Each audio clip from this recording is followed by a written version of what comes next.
이 2008년에 이게 시작이 됐습니다. 예, 예. 사실 MBC는 10년 전, 20년 전 기억하시는 청취자들 분들 많으시겠지만 10년 전, 20년 전에는 가장 국민들이 신뢰하는 방송사였고 누구보다도 용감하게 권력을 고발했고 예. 또 약자와 연대해서 공감했고 재밌는 오락 프로그램, 창의적인 오락 프로그램 많이 만들던 그런 방송사였습니다. 예, 예. 예, 가장 인기 있는 채널이었죠, 11번이. 예.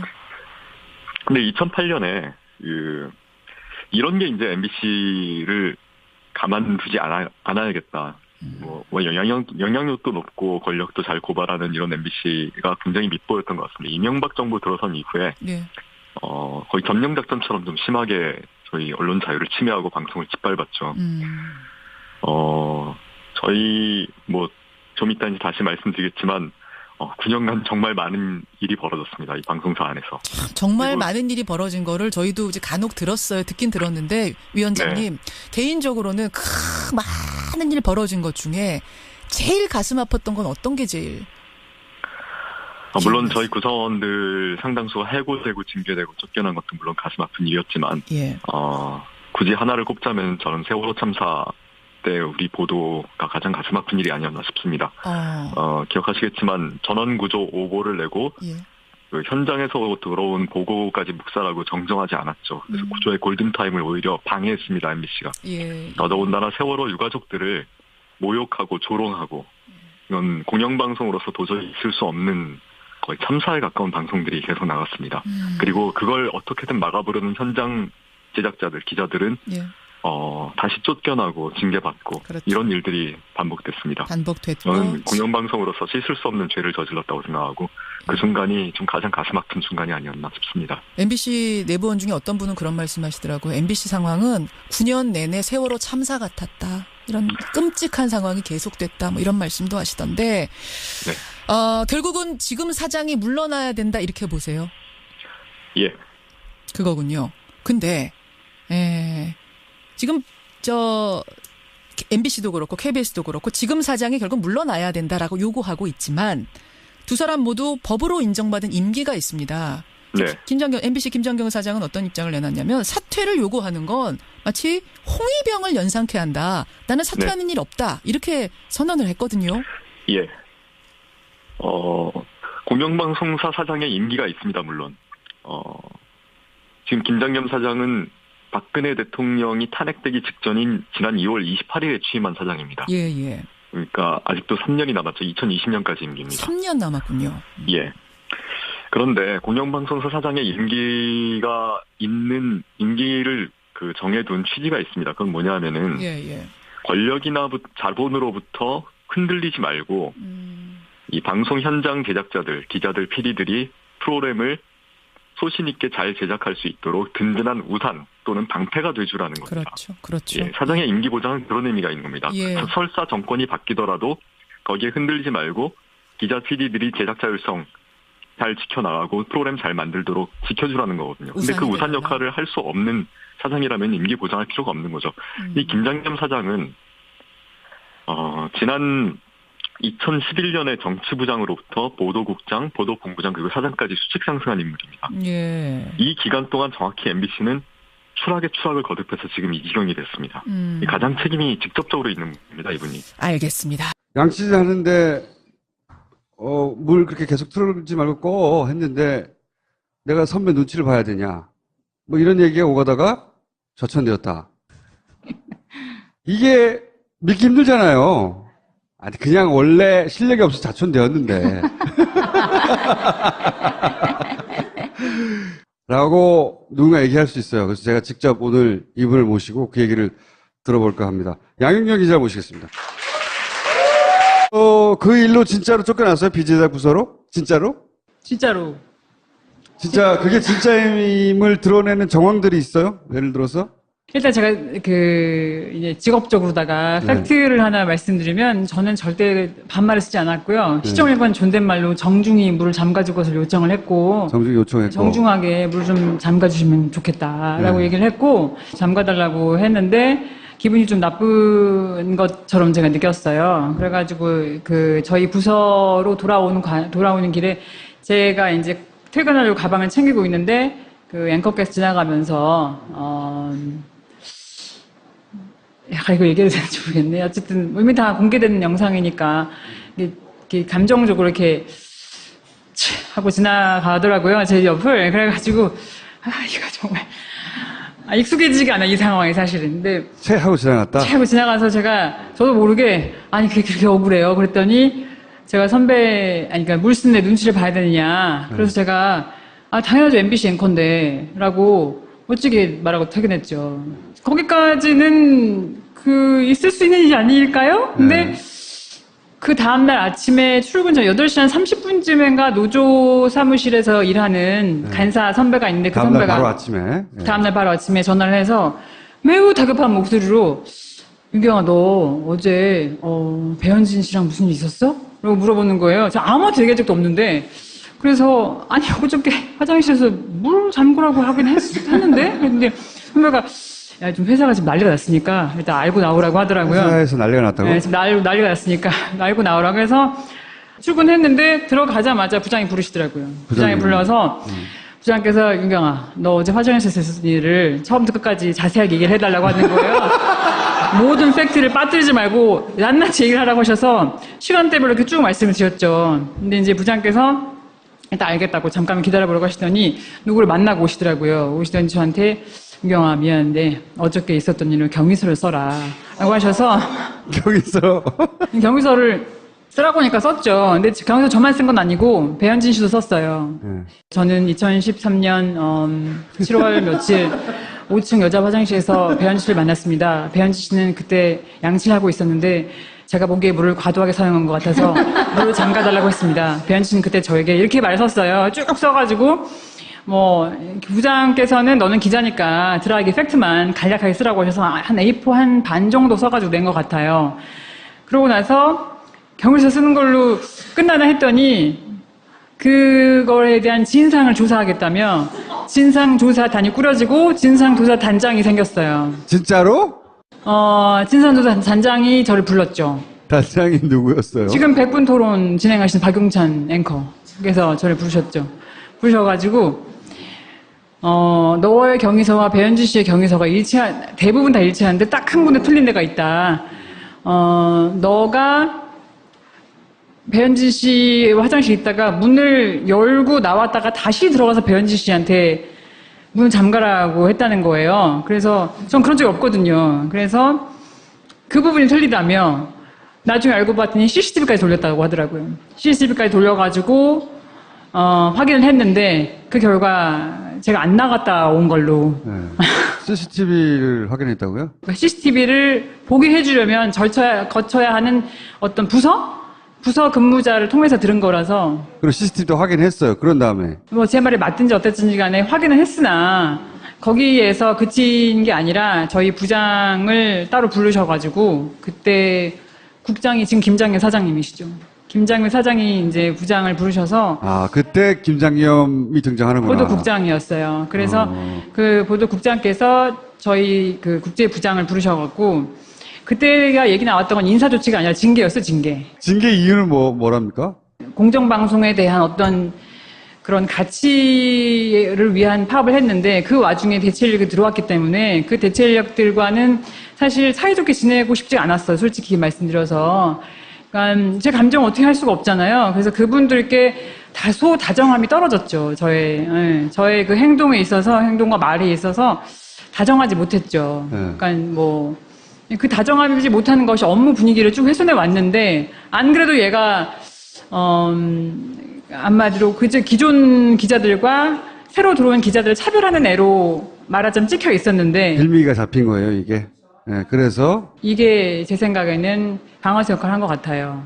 징계. 왜냐면 이것만으로 인사가 났다는 거 도저히 저는 납득할 수가 없었거든요. 근데 실제로 보도국장이 그때 김장겸 보도국장이 부장에게 했단 말을 제가 얼마 전에 이게 정말 내가 꿈꾼 거 아닌가 싶어가지고 부장이 미국에 계셨는데 전화해서 물어봤어요. 그때 상황을. 그랬는데 그때 국제부장께서 하시는 말씀이 사실 처음에 인사가 아니라 징계를 얘기했고, 징계를 하겠다는 인사를 확실히 밝혔다. 그래서 부장께서 이걸로 징계한다는 것은 MBC 망신이다. 이렇게 어떻게 징계를 하느냐. 화장실에서 물 잠그라고 했다고 징계하는 거죠, 이제. 그렇죠. 그러니까 네. 이거는 말이 안 된다. 징계 못 받아들이겠다 하니까 그러면 인사를 하겠다. 인사. 네, 인사를 하겠다 해가지고 부장께서 인사도 말이 안 된다. 징계성 인사가 나도 그건 징계나 마찬가지로 그럼 말 나가고 정말 좋을 게 없으니까 정말 인사하고 싶으면 정기 인사 때 내라. 네. 라고 타협을 하시고 그러고 나 정기 인사 때 인사가 났으니까 저로서는 정기 인사 때 난 인사가 당연히 그것 때문에 난 인사라고밖에 받아들일 수가 없죠. 그래서 어디로 갔어요?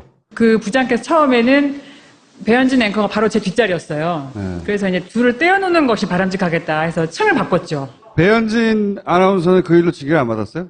안 받았죠. 왜 갈등의 양 당사자인데 한쪽은 징계를 받고 한쪽은 안 받는 거죠? 그건 저한테 물어보시면 안 될 것 같은데. 배현진 아나운서는 왜 이쁘게 예뻐서? 받았죠? 아니 그럼 왜 소위 그 당시 사측이 배현진 아나운서는 예뻐한 거죠?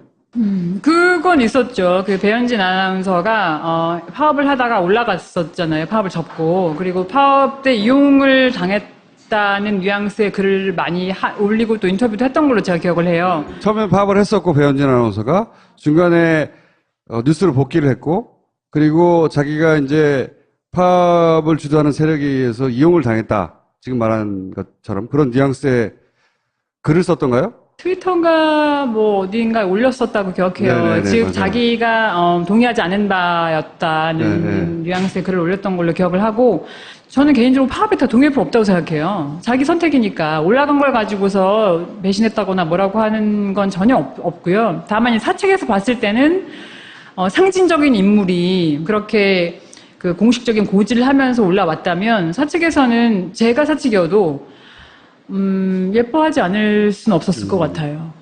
그래서 이제 어디로 쫓겨난 거예요? 기자를 하다가. 지금 제가 있는 부서가 미래방송연구소라고, 뭐 하는 데입니까? 그냥 하루 종일 앉아있는 거예요. 일을 아예 안 주는 건가요? 네, 바로 그 말씀입니다. 그거 참. 일을 안 일을 전혀 줘요? 안 주죠. 일을 전혀 주지 않고, 근데 저 말고도 그런 그 일을 전혀 받지 못하는 기자나 PD, 아나운서가 굉장히 많아요. 여기요? 옆방? 그나마 저는 상암동 본사에 있지만 뭐 예를 들면 여의도나 아니면 구로 같은데 뭐 폐건물이나 가건물 같은 수준의 사무실도 차려가지고 거기로 사람을 보내고 했죠. 일부러 그런 사무실 차려서 글로 보내버려요? 하지만 성과는 입력을 해야 돼요. 뭘 했다라는 거를 일주일 단위로 입력을 해야 되거든요. 내가 이번 주에 뭘 했고 어떤 성과를 냈고 어떤 업적을 이뤘다는 거를 일을 아무것도 안 주는데. 안 주면서 그러니까 어처구니 없는 이유로 옆방으로 쫓겨간 사람들이 많다는 거 아니에요? 아주 많습니다. 아주 많아요? 아주 많고요. 그 누적 집계로는 한 200명 가까이 돼요. 200명 정도 쫓겨갔고. 부당 정보, 부당 징계 합해가지고 200명 가까이 되고 지금 뉴스데스크를 만들고 있는 인원 중에 한 90% 제가 모르는 사람들이에요. 그러니까 저희는 사실 보도국에 일하는 사람들 서로 모른다는 게 있을 수가 없는 일이에요. 그 회사 분위기도 독특하고 그다음에 일이 굉장히 이렇게 그 팀 단위로 이루어지는 경우가 많고 해서 보도국에 있으면 모를 수가 없습니다. 근데 제가 지금 뉴스데스크에 나오는 리포트하는 기자들 중에서 모르는 사람이 90%니까 그분들은 사실상 2012년 파업 이후에 다 들어온 분들이죠. 그걸 채웠던 90%는 다 어디로 가 있다는 얘기네요. 아, 그렇죠. 다 가 있습니다. 제가 있는 방에도 뭐 저보다 어린 후배도 있었고요. 그리고 아까 말씀드린 외부 유배지로도 몇 명이 뭐 한 20명 가 있고, 그리고 또 내부에서도 전혀 보도랑 무관한, 즉, 사실 이제 기자를 하겠다고 뽑았고, 기자를 하라고 뽑은 어떤 말하자면 이렇게 회사와 그 기자와의 계약이라고 저는 생각하거든요. 난 기자를 하겠다고 들어왔는데, 저는 어느 순간에는, 이 경영진이 바뀌지 않으면 나는 퇴사할 때까지 기자 못하겠구나라는 걸 느꼈어요. 어쨌든 성과가 없을 거 아니에요. 그러니까 그거를 바탕으로 해서 또 고과를 낮게 매겨서 맞아요. 더 안 좋은 방향으로 가게 하는. 충분히 가능하죠.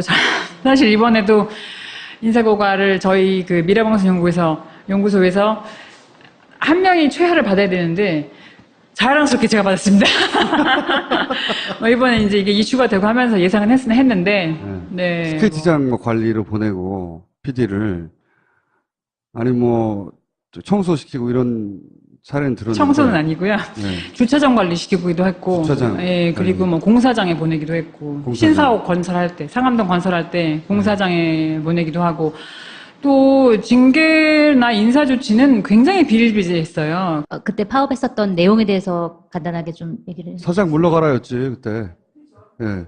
김재철 물러가고 회사 정상화 시켜라 이거였죠. 파업을 한 저희가 알기로 한 12번쯤 한 것 같거든요. 제 입사 전에부터 카운트를 하면 한 3번, 12번쯤 하게 된 것 같은데 그때마다 다 사실 저희가 원하던 말을 어느 정도는 얻었어요. 예를 들면 이대로 이 보도국장이나 보도본부장이 있으면 우리 뉴스가 올바른 뉴스가 아니다라고 판단이 되면 저희는 제작 거부를 하거나 파업을 했거든요. 근데 그러면은 회사 측에서는 너희의 요구가 일리가 있다. 너희가 정 그렇게 이 사람과 같이 일 못하겠으면 우리가 다른 사람을 교체하겠다라는 그런 수순이 있었어요.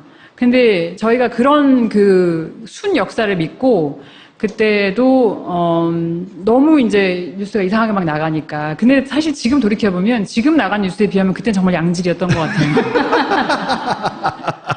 그렇지. 김재철 때는 이렇게까지는 안 망가졌으니까. 네, 그렇죠. 지금은 완전 친박 뉴스니까요. 그래서 저는 이제 인터뷰하기 전까지만 해도 사내에서도 마찬가지고 이게 황당한 사건이긴 했어요. 저희 전부 다 이렇게 되게 듣고서 많이들 황당했으나 본인의 이렇게까지 사례가 황당했다고 다들. 그러니까 제 이 사건이 황당하잖아요. 황당하죠. 네, 황당하니까 다들 이렇게 여러 가지 좀 붙여가면서 심심하니까 뭐 전수 사태, 뭐 화장실 대첩, 수도꼭지 게이트, 뭐 양치 대첩까지 여러 명 불러가면서 뭐 그랬는데 이제 워터게이트로 제가 통일했지만 어쨌든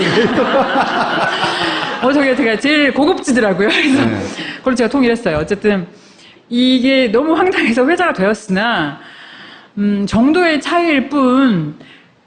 정말 작은 일에서 시작해서 이 큰 결과로 이어지는 게 너무 많았어요. 예를 들면 제 후배 같은 경우는 기사를 뭐 이렇게 단신 3줄 쓴다고 치면 뭐 3번째 줄을 쓰느냐 마느냐 아니면 3번째 줄에 무엇을 넣느냐 마느냐 정말 기자로서 일상적인 일이에요. 이 기사를 어떻게 쓸 것인지에 대한 선후배 간의 논의나 그 말하자면 어떤 좋게 말하면 토론? 아니면 이렇게 예를 들면 내가 맞다 너가 맞다 할 수 있잖아요. 기자가 기사 놓고서. 근데 그런 거를 아까 말씀드린 대체 인력과 함께 이 기사는 이렇게 쓰는 게 맞다라는 한두 마디 언쟁해서 그 다음날 바로 제가 기억하고 그 다음날 봤는지 모르겠지만 그 친구도 경유서 썼어요. 그 친구도 경유서를 쓰고 2주인가 있다가 리포트 안 하는 부서로 발령이 났죠. 또 이런 일을 당했다. 그렇죠. 근데 이제 그 친구는 인사가 나가지고 지금까지 리포트를 못 하고 있는데 그때 싸우셨던 분은 특파원으로 가 있어요. 그러니까 조그마한 빌미만 생기면 계속 그 파업에 참여했던 기자들을 다 일선에서 밀어냈군요. 이렇게 좀 꼼꼼하게 진행이 될 정도면 프로젝트로 진행이 됐다고 생각합니다. 그래서 저는 그런 거 어느 순간 느꼈어요. 이것은 계획이 있고 그다음에 이렇게 기록이 되어 있고 그래서 잊지 않는 어떤 리스트가 있지 않는 한 이렇게 꼼꼼하게 몇 달이 지나서 잊지 않고 이 사람을 집어내서 다른 곳을 보낼 수는 없다. 이것은 우리를 원천 배제시키고 더 이상 제작 일선에 동참시키지 않겠다는 합의가 있지 않고서는 이런 식으로 진행되면 불가능하다고 느꼈었죠. 그럼 혹시 그 파업에 참여했는데 아직까지도 그 리포팅을 하고 기자로서 기사를 쓰는 기자는 몇 명 정도 되는 거예요? 한 20명 정도? 한 20명 정도 될 겁니다. 근데 그 친구들은 뭐 회사 측이 예뻐서 또는 뭐 이렇게 변조를 해서 쉽게 말해서라기보다 어린 친구들이에요. 입사한 지 얼마 안 된. 신동호 아나운서 국장을 향해서 신동진 아나운서가 사퇴하라고 했잖아요. 선후배 사이인데. 네. 그게 어떻게 바뀌어가고 있어요? 내부 분위기가? 분위기가 사실 이 말씀을 제가 설명을 드리려면 이게 그 많은 시청자들께서 마음속에 품었던 질문이 있으실 텐데 그것과 뭐 함께 그렇죠. 네. 사실 그동안 뭐 하다가 말하자면 이렇게 분위기가 좀 이렇게 정권 교체되고 판단해주니까 하니까 나와가지고라는 말씀들을 하실 수 있다고 저는 생각해요. 웹툰을 그린 이유도 우리는 굉장히 힘든데 밖에서는 전혀 모른다는 인상을 제가 어느 순간 받았어요. 이게 모르죠. 모른다는 인상을 받았고 수단은 진지한 시대는 끝났다고 생각했어요. 그래서 좀 쉽고 재미있는 걸 어떻게 어필할 수 없을까 하다가 웹툰을 그린 거거든요. 이거를 통해서 제가 드리고 싶었던 말씀은 이렇게 김장겸 부장, 국장, 본부장, 사장 올라오면서 그렇게 의사정책 인사권자로 쭉 올라오는 과정에서 많은 사람들이 이렇게 배제가 됐어요. 예를 들면 저 같은 경우는 우리 뉴스는 안 나가는 게 나아. 그러면서 제가 주저에 가서 선을 끊고 싶어도 들어갈 수가 없습니다. 그러니까 저는 제 출입증은 출입이 안 되는 출입증을 주는 거예요. 저는 리포트를 맡는 입장이지만 제품은 사실 정말 제 자식이나 마찬가지예요. 그래서 어떻게든 살리고 싶고 없애기 싫어요. 그러니까 안에 계시는 분들도 피드수첩을 없애느니 거기서 내가 좀이라도 좀 이렇게 그 사회에 기여하는 리포트를 만들고 싶다, 제작을 하고 싶다라는 생각 때문에 남아 계셨는 것 뿐이지, 그 과정에서 굉장히 많이 싸웠어요. 그러면 또 징계받고, 정직 3개월 갔다 돌아오고, 뭐 다른 부서 갔다 돌아오고, 그런 과정을 다 겪으면서 본인의 깜냥껏 정말 싸워왔거든요. 그런 움직임 속에서 이제 조금 외부 환경이 저에게 좀 이게 우호적이 됐잖아요. 정치적 상황이라든지 또 시청자들의 시선 같은 게 되게 우호적이 됐기 때문에 PD수첩 처음에 제작 거부 시작을 하셨고 7월 말에 거기 2580 다시 제작 거부 시작했고 그다음에 아나운서들, 보도국 기자, 보도국 밖에 있는 사람 전부 다 제작 거부 또는 저같이 제작을 안 한 사람들은 업무 거부 대열에 합류하셔서 지금 한 350명 정도가 참여하셨고 그다음에 그 힘을 계속 밀어붙여서 아마 내일부터는 저희가 총파업 투표를 하거든요. 파업을 하면 그 시청자들께 저희가 어떻게 싸워왔는지, 어떻게 싸우고 있는지, 또는 어떻게 싸워갈 것인지를 보여드릴 수 있지 않을까 하고 생각하고 있습니다. 기대하고 있어요. 2008년에 이게 시작이 됐습니다. 예.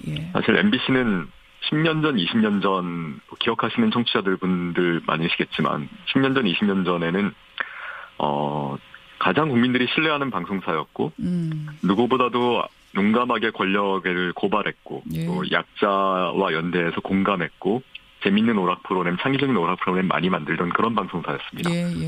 가장 인기 있는 채널이었죠, 11번이. 근데 2008년에 이런 게 이제 MBC를 가만두지 않아야겠다. 영향력도 높고 권력도 잘 고발하는 이런 MBC가 굉장히 밑보였던 것 같습니다. 이명박 정부 들어선 이후에 거의 점령작전처럼 좀 심하게 저희 언론 자유를 침해하고 방송을 짓밟았죠. 저희 좀 이따 이제 다시 말씀드리겠지만 9년간 정말 많은 일이 벌어졌습니다. 이 방송사 안에서. 정말 많은 일이 벌어진 거를 저희도 이제 간혹 들었어요. 듣긴 들었는데 위원장님 개인적으로는 많은 일 벌어진 것 중에 제일 가슴 아팠던 건 어떤 게 제일? 물론 저희 구성원들 상당수가 해고되고 징계되고 쫓겨난 것도 물론 가슴 아픈 일이었지만 굳이 하나를 꼽자면 저는 세월호 참사 때 우리 보도가 가장 가슴 아픈 일이 아니었나 싶습니다. 기억하시겠지만 전원구조 오보를 내고 그 현장에서 들어온 보고까지 묵살하고 정정하지 않았죠. 그래서 구조의 골든타임을 오히려 방해했습니다, MBC가. 더더군다나 세월호 유가족들을 모욕하고 소신 있게 잘 제작할 수 있도록 든든한 우산 또는 방패가 돼주라는 겁니다. 그렇죠. 사장의 임기 보장은 그런 의미가 있는 겁니다. 설사 정권이 바뀌더라도 거기에 흔들리지 말고 기자, PD들이 제작 자율성 잘 지켜나가고 프로그램 잘 만들도록 지켜주라는 거거든요. 근데 그 우산 역할을 할 수 없는 사장이라면 임기 보장할 필요가 없는 거죠. 이 김장겸 사장은 지난 2011년에 정치부장으로부터 보도국장, 보도본부장 그리고 사장까지 수직 상승한 인물입니다. 이 기간 동안 정확히 MBC는 추락에 추락을 거듭해서 지금 이 지경이 됐습니다. 가장 책임이 직접적으로 있는 분입니다, 이분이. 알겠습니다. 양치질 하는데 물 그렇게 계속 틀지 말고 꺼 했는데 내가 선배 눈치를 봐야 되냐 이런 얘기가 오가다가 저천되었다. 이게 믿기 힘들잖아요. 아니 그냥 원래 실력이 없어서 자천되었는데 라고 누군가 얘기할 수 있어요. 그래서 제가 직접 오늘 이분을 모시고 그 얘기를 들어볼까 합니다. 양윤경 기자 모시겠습니다. 그 일로 진짜로 쫓겨났어요? 비제작 부서로? 진짜로? 진짜로. 진짜 그게 진짜임을 드러내는 정황들이 있어요? 예를 들어서? 일단 제가 이제 직업적으로다가 팩트를 하나 말씀드리면 저는 절대 반말을 쓰지 않았고요. 시정일관 존댓말로 정중히 물을 잠가줄 것을 요청을 했고 정중하게 물을 좀 잠가주시면 좋겠다라고 얘기를 했고 잠가달라고 했는데 기분이 좀 나쁜 것처럼 제가 느꼈어요. 그래가지고 저희 부서로 돌아오는 길에 제가 이제 퇴근하려고 가방을 챙기고 있는데 앵커께서 지나가면서 약간 이거 얘기해도 되는지 모르겠네. 어쨌든 이미 다 공개되는 영상이니까 이게 감정적으로 이렇게 하고 지나가더라고요. 제 옆을. 그래가지고 이거 정말 익숙해지지가 않아, 이 상황이 사실은. 근데 하고 지나갔다? 하고 지나가서 저도 모르게 아니 그렇게 억울해요. 그랬더니 제가 그러니까 물쓴내 눈치를 봐야 되느냐. 그래서 제가 당연하죠, MBC 앵커인데 라고 멋지게 말하고 퇴근했죠.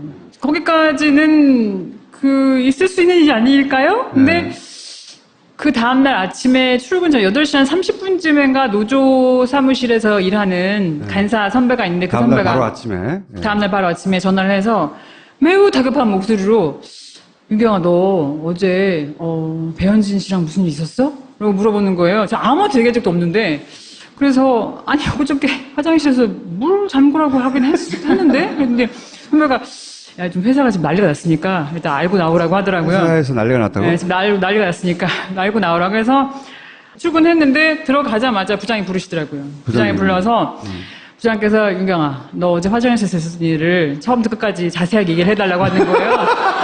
모든 팩트를 빠뜨리지 말고 낱낱이 얘기를 하라고 하셔서 시간대별로 이렇게 쭉 말씀을 드렸죠. 근데 이제 부장께서 일단 알겠다고 잠깐만 기다려보라고 하시더니 누구를 만나고 오시더라고요. 오시더니 저한테 윤경아, 미안한데 어저께 있었던 일을 경위서를 써라 라고 하셔서 경위서를 쓰라고 하니까 썼죠. 근데 경위서 저만 쓴 건 아니고 배현진 씨도 썼어요. 저는 2013년 7월 며칠 5층 여자 화장실에서 배현진 씨를 만났습니다. 배현진 씨는 그때 양치를 하고 있었는데 제가 보기에 물을 과도하게 사용한 것 같아서 물을 잠가달라고 했습니다. 배현진 씨는 그때 저에게 이렇게 말을 썼어요. 쭉 써가지고 부장께서는 너는 기자니까 드라이기 팩트만 간략하게 쓰라고 하셔서 한 A4 한 반 정도 써가지고 낸 것 같아요. 그러고 나서 경위서 쓰는 걸로 끝나나 했더니 그거에 대한 진상을 조사하겠다며 진상조사단이 꾸려지고 진상조사단장이 생겼어요. 진짜로?